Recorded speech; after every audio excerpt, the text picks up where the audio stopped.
te fia toi whaafeilo I atu I lau whaafonga anga I le nei tae au, usi mai lau whaafonga o tala o le nei fo I asfareile. O leo wata tala I le tae o nei tuinga o le COVID mo le community Samoa I Manurewa I Aukilani saute. O le so anga I atu a tae au wangalo loe whaatasi e le Samoa tutu whaatasi ma le community Samoa I Manurewa. E whaia le vaccination drive-through I North Crest car park lata I le taulanga whaatau I Manurewa. O loo whaatala sanga I nai tangata Samoa umai Aukilani e a nga I mai mo tui. E le ngata o le ulwa I tui, ai whaapea fo I le tui lona lua, pe a whai wa atoa le tolu vai aso talo na uma le tui mua mua. E se mai le tui o le ama wa fo I pusa tau mafa, o mea alofa e tu inatu I taavale. Ai le ngata I leo taavale mua mua e lua se lau e tau nu uvave mai le tau nei whaapea le tai au a tai au. O le ama wa le Faaopoopo o le toona o le Lotu tamaiti, po o le toona I food pack. O le tūlai iwa le tai au e ta tala ai se I o le tūlai whai le awhiawhi ma o lo o talia so o se Samoa. O le ngata watu e wha umi tapu mo se vaenga o Waikato. Ai ua Faaopoopo fo I ma pitonuu ua la vea I lalo le vaenga o lapataiga tolu. O le amatanga o le vai aso lea na tu wai se vaenga o Waikato I tapu o le vaenga tolu I tutonu aso I lima.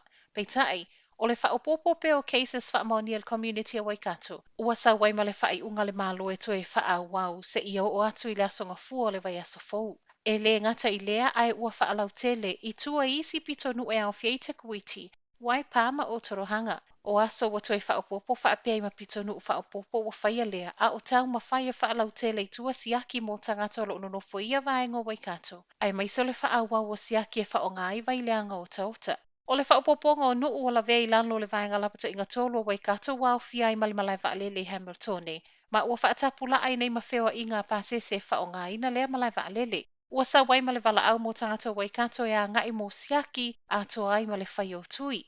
E to ilo tapu nei mo vaenga o Waikato ua whaatapula ia whewa inga I le asonga fua o le vai aso a sau. Ua Tapena leoleo mo le isi tetee leo ua toe tau. O leo ua whaasalalau e le Freedoms and Right Coalition lea fo ina whaiala lātou tetee le aso toona I tāluai. Le whai o le isi tetee le aso toona I o le vai aso fou se fulu wono leo o ke topa. O le tetee lona lua lo tau o le ana whaaleo ina lava I le li I whai o le ka le sia lo tu whaatasia le Destiny Church, Brian Tamaki lana launga le vai aso tāluai pe ta ina whaalua fesasi. Ina ua whailua mai mo lianga whaasanga ia Tamaki whaapese tasi na fesoasoani e tu whaatasia le tetee mua mua. Reportia le News Hub, na whaamanino ai e leo o lea ua Maua tala o le isi tetee ua Tapena, ma o lea fo ua whaai ai le au whai ngā luenga. O le aso toona I fo I wata ua le tetee lona lua o le aso leo ua whailo mai le malo o le aavea maso whaapitoa I New Zealand a ngai umai tangata mo tui. O nei tetee o lo whina wina I pia le sa o lo tonga o tangata taito o tasi ai mai se o le langolango ina o le whai o lockdown o lo iai. Ua Faamaonia le siaki o le koviti o le tangata I Whangarei le ana mua I sautala I le awau le ana nafi e Faamaonia ai vai. I Faamaoninga mulimuliane le pōna sa wailo ua positive ma ua Faamaonia I nei le afia o Northland I le Faamai. O le ua maua le koviti o se tangata whai ngā luenga I Faamautui Aukilani o se essential worker ma o le ana maua I lona siaki na whai I Whangarei le asonga fua o le vai aso nei. I Faamaoninga mai le soifua maloloina e fōlinga mai o lea e fōfou lea afia o lea case I le Faamai.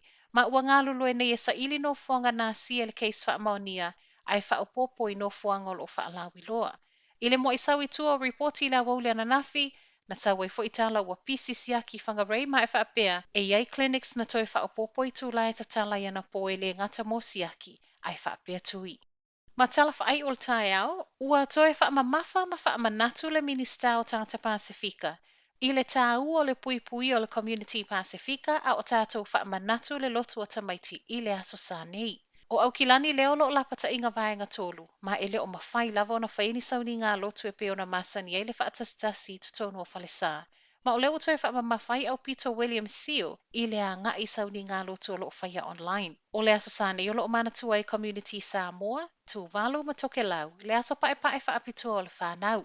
I se pepo whaamtalango lo au ngani mai ele ministai a inga Pasifika I Aukilani, e le ngata o le a ngai o lotu online. Ai ia tautua nā pē tausile to a se fulu tangata I mawhai ona whailoai, ma e na o le lua a inga e o mai ai o lo whaatanga I le taimi nei.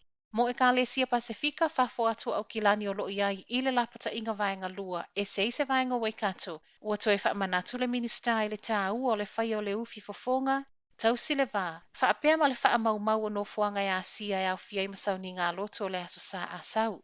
O le whiau mai le minista, o le saunga le mua o tātou whanau, o le sini au tūlea ia whaamua mua mo le lotu a tamaiti o le nei tausanga. O tala nā mo le nei tae au, manuia le nei aso.